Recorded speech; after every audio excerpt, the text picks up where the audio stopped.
ஏசாயா 61 அதிகாரம். விடுதலை பற்றிய நற்செய்தி. ஆண்டவராகிய என் தலைவரின் ஆவி என்மேல் உள்ளது, ஏனெனில் அவர் எனக்கு அருள் பொழிவு செய்துள்ளார். ஒடுக்கப்பட்டோருக்கு நற்செய்தியை அறிவிக்கவும், உள்ளம் உடைந்தோரை குணப்படுத்தவும், சிறைப்பட்டோருக்கு விடுதலையை பறைசாற்றவும், கட்டுண்டோருக்கு விடிவை தெரிவிக்கவும் என்னை அனுப்பியுள்ளார். ஆண்டவர் அருள் தரும் ஆண்டினை முழங்கவும், நம் கடவுள் அநீதிக்கு பழிவாங்கும் நாளை அறிவிக்கவும், துயருற்று அழுவோர்க்கு ஆறுதல் அளிக்கவும், சீயோனில் அழுவோர்க்கு ஆவன செய்யவும், சாம்பலுக்கு பதிலாக அழகு மாலை அணிவிக்கவும், புலம்பலுக்கு பதிலாக மகிழ்ச்சி தைலத்தை வழங்கவும், நலிவுற்ற நெஞ்சத்திற்கு பதிலாக புகழ் என்னும் ஆடையை கொடுக்கவும் என்னை அனுப்பியுள்ளார். நேர்மையின் தேவதாருகள் என்றும், தாம் ஆட்சியுறுமாறு ஆண்டவர் நட்டவை என்றும் அவர்கள் பெயர் பெறுவர். நெடுங்காலமாய் இடிந்து கிடந்தவற்றை அவர்கள் கட்டி எழுப்புவார்கள். முற்காலம் முதல் பாழாய் கிடந்தவற்றை நிலைநிறுத்துவார்கள். தலைமுறை தலைமுறையாக இடிந்து அழிந்து கிடந்த நகர்களை சீராக்குவார்கள். அந்நியர் உங்கள் மந்தையை மேய்த்து நிற்பர். வேற்று நாட்டு மக்கள் உங்கள் உழவராயும் திராட்சை தோட்ட பணியாளராயும் இருப்பர். நீங்களோ ஆண்டவரின் குருக்கள் என்று அழைக்கப்படுவீர்கள். நம் கடவுளின் திருப்பணியாளர் என்று பெயர் பெறுவீர்கள். பிற இனத்தாரின் செல்வத்தை கொண்டு நீங்கள் உண்பீர்கள். அவர்களின் சொத்தில் நீங்கள் பெருமை பாராட்டுவீர்கள். அவமானத்திற்கு பதிலாக நீங்கள் இருமங்கு நன்மை அடைவீர்கள். அவமதிப்புக்கு பதிலாக உங்கள் உடைமையில் மகிழ்வீர்கள். ஆதலால் நாட்டில் உங்கள் செல்வம் இருமடங்காகும். முடிவில்லா மகிழ்ச்சியும் உங்களுக்கு புரியதாகும். ஆண்டவராகிய நான் நீதியை விரும்புகின்றேன், கொள்ளையும் குற்றத்தையும் வெறுக்கின்றேன். அவர்கள் செயலுக்கு ஏற்ற கைமாற்றை உண்மையாகவே வழங்குவேன். அவர்களுடன் முடிவில்லா உடன்படிக்கை செய்து கொள்வேன். அவர்கள் வழிமரபினர் பிற இனத்தாரிடையேயும், அவர்கள் வழி தோன்றல்கள் மக்கள் நிலங்கள் நடுவிலும் புகழடைவார்கள். அவர்களை காண்பவர் யாவரும் அவர்களை ஆண்டவரின் ஆசி பெற்ற வழிமரபினர் என ஏற்றுக்கொள்வார்கள். ஆண்டவரில் நான் பெருமகிழ்ச்சி அடைவேன். என் கடவுளில் என் உள்ளம் பூரிப்படையும். மலர் மாலை அணிந்த மணமகன் போலும், நகைகளால் அழகுபடுத்தப்பட்ட மணமகள் போலும் விடுதலை என்னும் உடைகளை அவர் எனக்கு உடுத்தினார். நேர்மை என்னும் ஆடையை எனக்கு அணிவித்தார். நில முளைகளை துளிர்க்க செய்வது போன்றும், தோட்ட விதைகளை முளைக்க செய்வது போன்றும் ஆண்டவராகிய என் தலைவர் பிற இனத்தார் பார்வையில் நேர்மையும் புகழ்ச்சியும் துளிர்த்தெழ செய்வார். 62 அதிகாரம். சீயோனின் வெற்றி வைகறை ஒளியெனவும், அதன் மீட்பு சுடர் விளக்கெனவும் வெளிப்படும் வரை அதனை முன்னிட்டு மௌனமாயிரேன். எருசலேம் பொருட்டு செயலற்று அமைதியாயிரேன். பிற இனத்தார் உன் வெற்றியை காண்பர். மன்னர் யாவரும் உன் மேன்மையை பார்ப்பர். ஆண்டவர் தம் நாவினால் சூட்டும் புதியதொரு பெயரால் நீ அழைக்கப்படுவாய். ஆண்டவரின் கையில் நீ அழகிய மணிமுடியாக திகழ்வாய். உன் கடவுளின் கரத்தில் அரச மகுடமாய் விளங்குவாய். கைவிடப்பட்டவள் என்று இனி நீ பெயர் பெற மாட்டாய். பாழ்பட்டது என இனி உன் நாடு அழைக்கப்படாது. நீ எப்சிபா என்று அழைக்கப்படுவாய். உன் நாடு பியூலா என்று பெயர் பெறும். ஏனெனில் ஆண்டவர் உன்னை விரும்புகின்றார். உன் நாடு மனவாழ்வு பெறும். இளைஞன் கன்னிப்பெண்ணை மணப்பது போல உன்னை எழுப்பியவர் உன்னை மணந்து கொள்வார். மணமகன் மணப்பெண்ணில் மகிழ்வது போல் உன் கடவுள் உன்னில் மகிழ்வார். எருசலேமே, உன் மதில்கள் மேல் காவலரை நிறுத்தியுள்ளேன். பகலாய் ஒருபோதும் அவர்கள் அமைதியாயிரா. ஆண்டவருக்கு நினைவூட்டுபவரை நொடி பொழுதும் அமைதியாயிராதீர். அவர் எருசலேமை நிலைநாட்டி பூவுலகில் அது புகழ் பெறும் வரை அவரை ஓய்வெடுக்க விடாதீர். ஆண்டவர் தம் வலக்கையின் மேலும் வலிமை மிக்க தம் புயத்தின் மேலும் ஆணையிட்டு கூறியது: உன் தானியத்தை இனி நான் உன் பகைவருக்கு உணவாக கொடுக்க மாட்டேன். உன் உழைப்பால் கிடைத்த திராட்சை ரசத்தை வேற்றின மக்கள் பருக மாட்டார்கள். அறுவடை செய்தவர்களை அதை உண்டு ஆண்டவரை போற்றுவர். பழம் பறித்தவர்களை என் தூயக சுற்றுமுறங்களில் ரசம் பருகுவர். செல்லுங்கள், வாயில்கள் வழியாய் கடந்து செல்லுங்கள். மக்கள் வர பாதையை தயாராக்குங்கள். அமையுங்கள், நெடுஞ்சாலையை சீராக அமையுங்கள். கற்களை அகற்றுங்கள். மக்களினங்கள் முன் கொடியை தூக்கி பிடியுங்கள். உலகின் கடைக்கோடி வரை ஆண்டவர் பறைசாற்றியது மகள் சீயோனிடம் சொல்லுங்கள். இதோ உன் மீட்பு வருகின்றது. அவரது வெற்றி பரிசு அவருடன் உள்ளது. அவரது செயலின் பயன் அவர் முன்னே உள்ளது. புனித மக்களினம் என்றும் ஆண்டவரால் விடுதலை அடைந்தவர்கள் என்றும் அவர்கள் அழைக்கப்படுவார்கள். நீயோ தேடி கண்டுபிடிக்கப்பட்டவன் என்று, இனி கைவிடப்படாத நகர் என்றும் பெயர் பெறுவாய். 63ஆம் அதிகாரம். மக்களினத்தார் மீது ஆண்டவரின் வெற்றி. ஏதோமிலிருந்து வருகின்ற இவர் யார்? கருசிவப்பு உடை உடுத்தி பெட்ராவிலிருந்து வரும் இவர் யார்? அழகுமிகு ஆடை அணிந்து பேராற்றலுடன் பீடு நடை போடும் இவர் யார்? நானேதான் அவர். வெற்றியை பறைசாற்றுபவர், விடுதலையை வழங்குவதில் திறன் மிக்கவர். உம் ஆடை சிவப்பாய் இருப்பதேன்? உம் உடைகள் திராட்சை பிழியும் ஆலையில் மிதிப்பவன் உடைப்போல் இருப்பதேன்? தனி ஆளாய் நான் திராட்சை பிழியும் ஆலையில் மிதித்தேன். மக்கள் இனத்தவருள் எவனும் என்னுடன் இருக்கவில்லை. என் கோபத்தில் நான் அவர்களை மிதித்தேன். என் சினத்தில் அவர்களை நசுக்கினேன். அவர்கள் செந்நீர் என் உடைகள் மேல் தெரித்தது. என் ஆடைகள் அனைத்தையும் கரையாக்கினேன். நான் தண்டனை தீர்ப்பு வழங்கும் நாள் என் நெஞ்சத்தில் இருந்தது. மீட்பின் ஆண்டு வந்து விட்டது. சுற்றுமுற்றும் பார்த்தேன், துணை புரிவார் எவரும் இல்லை. திகைப்புற்று நின்றேன், தாங்குவார் யாரும் இல்லை. என் புயமை எனக்கு வெற்றி கொணர்ந்தது. என் சினமே எனக்கு ஊக்கமளித்தது. சினமுற்று மக்களினங்களை மிதித்தேன். சீற்றமடைந்து அவர்களை குடிவரி கொள்ள செய்தேன். அவர்கள் குருதியை தரையில் கொட்டினேன். இஸ்ரேல் மீது ஆண்டவர் கொண்டுள்ள இரக்கம். ஆண்டவரின் பேரன்பு செயல்களை எடுத்துரைத்து அவருக்கு புகழ் சாற்றுவேன். ஏனெனில் ஆண்டவர் நமக்கு நன்மைகள் செய்துள்ளார். தம் இரக்கத்தையும் பேரன்பையும் முன்னிட்டு இஸ்ரேல் குடும்பத்தாருக்கு மாபெரும் நன்மை செய்துள்ளார். ஏனெனில் மெய்யாகவே அவர்கள் என் மக்கள், வஞ்சனை செய்யாத பிள்ளைகள் என்று அவர் கூறியுள்ளார். மேலும் அவர் அவர்களின் மீட்பரானார். துன்பங்கள் அனைத்திலும் அவர்களின் மீட்பரானார். தூதரோ வானதூதரோ அல்ல, அவரே நேரடியாக அவர்களை விடுவித்தார். தம் அன்பினாலும் இரக்கத்தினாலும் அவர்களை மீட்பார். பண்டைய நாட்கள் அனைத்திலும் அவர்களை தூக்கி சுமந்தார். அவர்களோ அவருக்கு எதிராக எழும்பி அவரது தூய ஆவியை தீரற செய்தனர். ஆதலால் அவரும் அவர்களின் பகைவராய் மாறினார். அவர்களை எதிர்த்து அவரை போரிட்டார். அப்பொழுது அவர் மக்கள் மோசேயின் காலமாகிய பண்டைய நாட்களை நினைவு கூர்ந்தனர். தம் மந்தையை மேய்ப்பாரோடு கடலில் நின்று கரையேற்றியவர் எங்கே? அவருக்கு தம் தூய ஆவியை அருளியவர் எங்கே? தம் ஆட்சிமிகு புயத்தால் மோசேயின் வழக்கையை நடத்தி சென்றவர் எங்கே? தம் பெயர் என்றென்றும் நிலைக்குமாறு அவர்கள் முன் தண்ணீரை பிரித்தவர் எங்கே? ஆழ்கடலின் நடுவே அவர்களை நடத்தி சென்றவர் யார்? பாலை நிலத்தில் தளராத குதிரை போல் அவர்களை தடுமாறவில்லை. கால்நடை பள்ளத்தாக்கினுள் இறங்கி செல்லுவது போல் அவர்களும் இளைப்பாற ஆண்டவரின் ஆவி அவர்களை நடத்தியது. இவ்வாறு உமது பெயர் சிறப்புறுமாறு நீர் உம் மக்களை நடத்தி வந்தீர். இரக்கமும் துணையும் வேண்டி மன்றாடல். விண்ணகத்தினின்று கண்ணோக்கும் தூய்மையும் ஆட்சியும் உடைய உம் உறைவிடத்தினின்று பார்த்தருளும். உம் ஆர்வமும் ஆற்றலும் எங்கே? என் மீது நீர் கொண்ட நெஞ்சுருகும் அன்பு இரக்க பெருக்கு எங்கே? என்னிடமிருந்து அவற்றை நிறுத்தி வைத்துள்ளீரே. ஏனெனில் நீரே எங்கள் தந்தை. ஆபிரகாம் எங்களை அறியார், இஸ்ரேல் எங்களை ஏற்றுக்கொள்ளார். ஆண்டவரே, நீர்தான் எங்கள் தந்தை. பண்டைய நாளிலிருந்து எம் மீட்பர் என்பதே உம் பெயராம். ஆண்டவரே, உம் வழிகளிலிருந்து எங்களை பிறழ செய்வதேன்? உமக்கு அஞ்சி நடவாதவாறு எம் நெஞ்சங்களை கடினப்படுத்தியது ஏன்? ஊழியர்களை முன்னிட்டும் உம் உரிமை சொத்தாகிய குலங்களை முன்னிட்டு திரும்பி வாரும். உம் திருத்தலத்தை உம் புனித மக்கள் சிறிது காலம் உடைமையாக்கி கொண்டிருந்தனர். எங்கள் பகைவர் அதை தரைமட்டமாக்கினர். உம்மால் என்றுமே ஆளப்படாதவர்கள் போலானோம். உம் பெயரால் அழைக்கப்படாதவர்கள் போலானோம். 64ஆம் அதிகாரம். நீர் வானங்களை பிளந்து இறங்கி வரமாட்டீரா? மலைகளும் திரும்ப நடுநடுங்குமே. விறகின் மேல் நீ கொழுந்து விட்டு எரிவது போலும், தண்ணீரை நெருப்பு கொதிக்க செய்வது போலும் அவற்றின் நிலைமை இருக்கும்.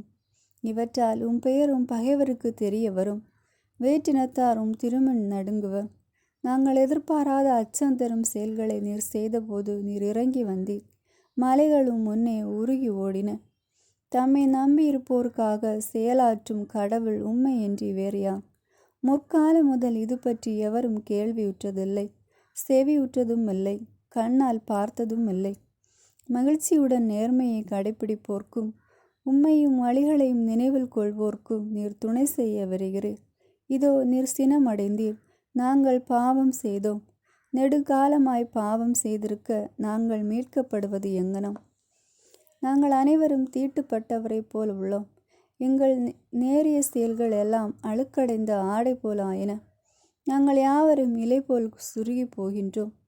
எங்கள் தீச்செயல்கள் காற்றை போல் எங்களை அடித்து சென்றன. உம் பெயரை போற்றுவார் எவரும் இல்லை. உம்மை பற்றி கொள்ள முயல்பவர் எவரும் இல்லை. நீர் முகத்தை எங்களுக்கு மறைத்துள்ளீர். எங்கள் தீச்செயல்களின் பிடியில் எங்களை அழிய விட்டீர். ஆயினும் ஆண்டவரே, நீரே எங்கள் தந்தை. நாங்கள் களிமண், நீர் எங்கள் குயவன். நாங்கள் அனைவரும் கை வேலைப்பாடுகளே. ஆண்டவரே, கடுசினம் கொள்ளாதிரும். குற்றத்தை என்றென்றும் நினையாதிரும். உம் மக்களாகிய எங்கள் அனைவரையும் கண்ணோக்கும். உம் புனித நகர்கள் பாலை நிலமாயின. சீயோன் பாழ்நிலமாயிற்று. எருசலேம் பாழடைந்து கிடக்கின்றது. என் மூதாதையார் உம்மை போற்றி பாடிய தூய்மையும் மாட்சியும் மிக்க எங்கள் திருக்கோவில் நெருப்புக்கு இரையாயிற்று. எங்களுக்கு அருமையானவை அனைத்தும் அழிந்து போயின. ஆண்டவரை, இவற்றை கண்டும் நீர் வாழாவிருப்பீரோ? மௌனமாயிருந்து எங்களை கடுமையாய் வருத்துவீரோ? 65ஆம் அதிகாரம். கலகம் செய்வோர்க்கு எதிரான தண்டனை தீர்ப்பு. முன்பு என்னிடம் எதுவும் கேளாதவர்கள் என்னை தேடி அடைய இடமளித்தேன். என்னை நாடாதவர்கள் என்னை கண்டுபிடிக்க இசைந்தேன். என் பெயரை வழிபடாத மக்களினத்தை நோக்கி இதோ நான், இதோ நான் என்றேன். தங்கள் எண்ணங்களின்படி நடந்து பயனற்ற வழிமுறைகளை பின்பற்றும் கலகக்கார மக்களினத்தின் மீது நாள் முழுவதும் என் கைகளை விரித்து நீட்டினேன். அந்த மக்களினத்தார் என் கண்ணெதிரே இவற்றை செய்து இடையராது எனக்கு சினமூட்டுகின்றனர். தோட்டங்களில் பலியிட்டு செங்கற்கள் மேல் தூபம் காட்டுகின்றனர். கல்லறைகளுக்கிடையே அமர்ந்து மறைவிடங்களில் இரவை கழிக்கின்றனர். பன்றி இறைச்சியை தின்கின்றனர். தீட்டான கறிக்குழம்பை தம் கலங்களில் வைத்துள்ளனர். இவ்வாறிருந்தும் எட்டி நில், என் அருகில் வராதே, நான் உன்னை விட தூய்மையானவன் என்கின்றனர்.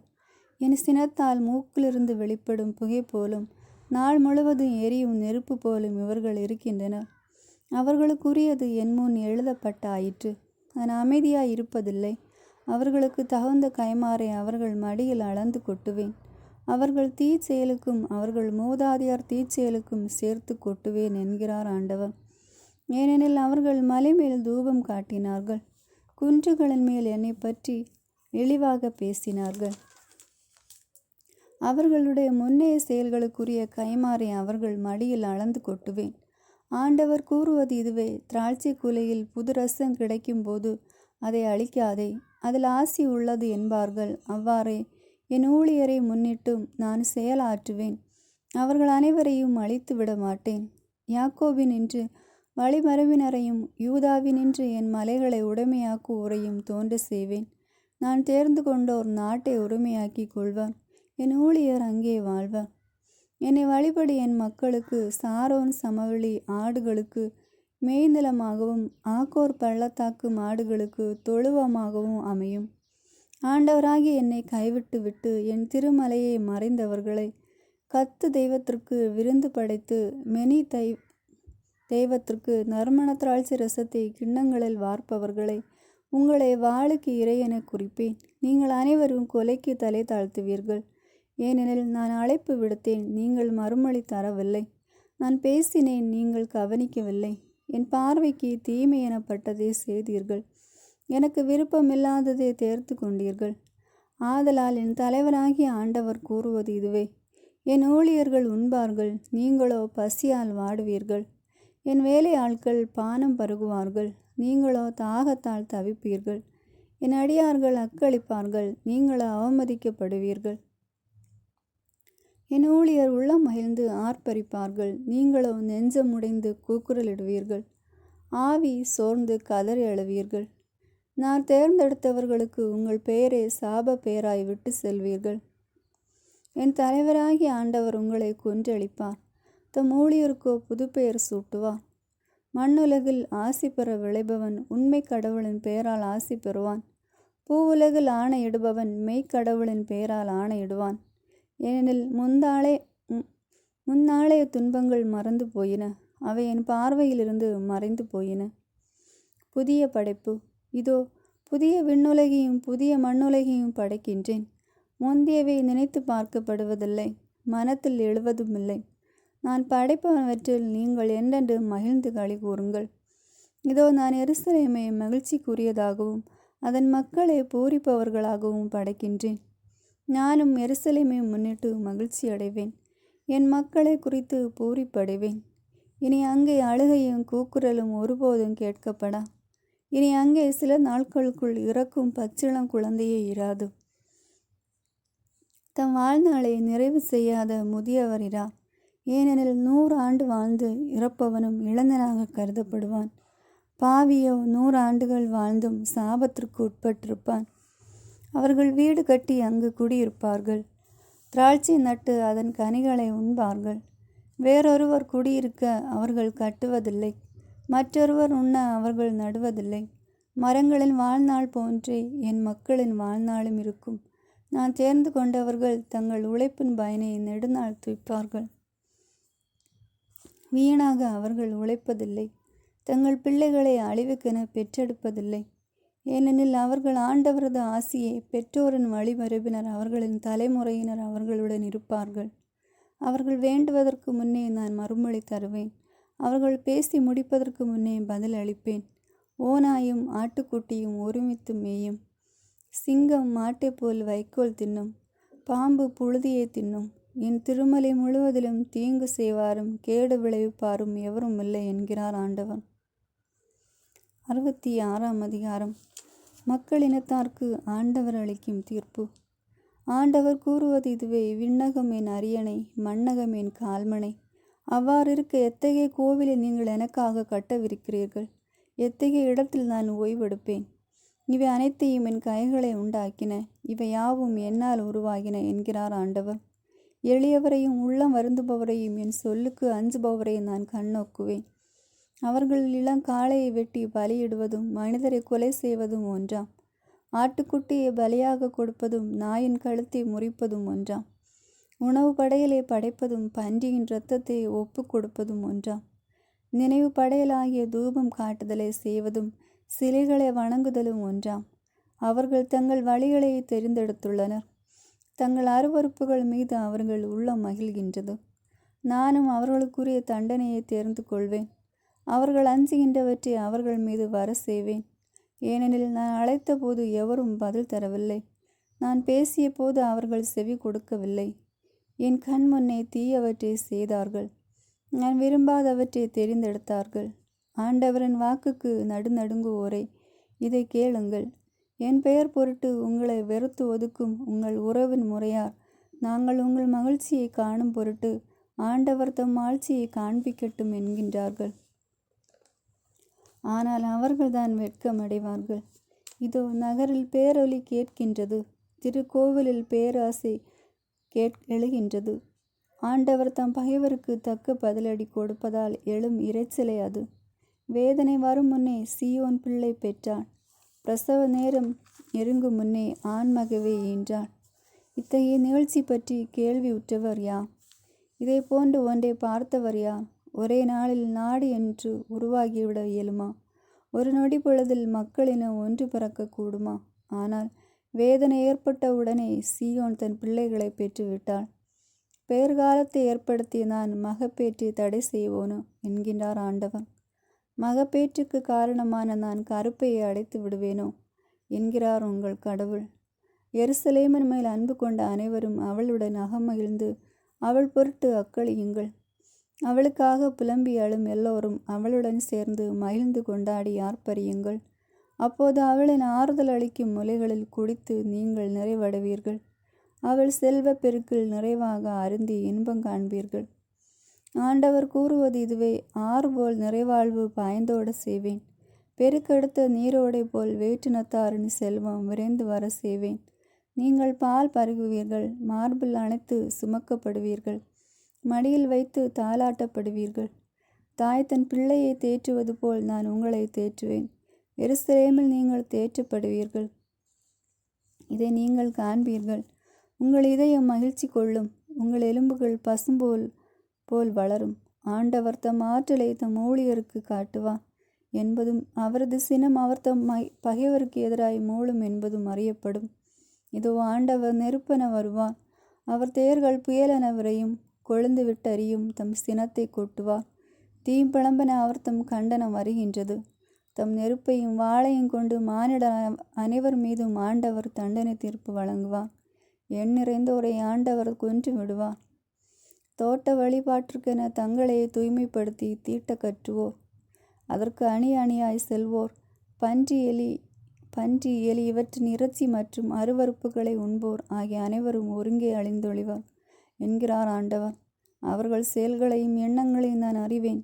பிற இனத்தார் பிற மொழியினர் அனைவரையும் நான் கூட்டி சேர்க்க வருவேன். அவர்கள் கூடி வந்து என் மாட்சியை காண்பார்கள். அவர்களிடையே ஓர் அடையாளத்தை நான் ஏற்படுத்துவேன். அவர்கள் எஞ்சி இருப்போரை மக்களினத்தாரிடையே அனுப்பி வைப்பேன். அவர்கள் தார்சீசு, பூல், வில்வீரர் வாழும் லூது, தூபால், யாவான், தொலையிலுள்ள தீவு நாடுகள் ஆகியவற்றிற்கு செல்வார்கள். இந்நாட்டினர் என் புகழ் பற்றி கேள்விப்படாதவர், என் மாட்சியை கண்டிராதவர். அவர்களும் என் மாட்சி பற்றி மக்களினத்தாருக்கு எடுத்துரைப்பார்கள்.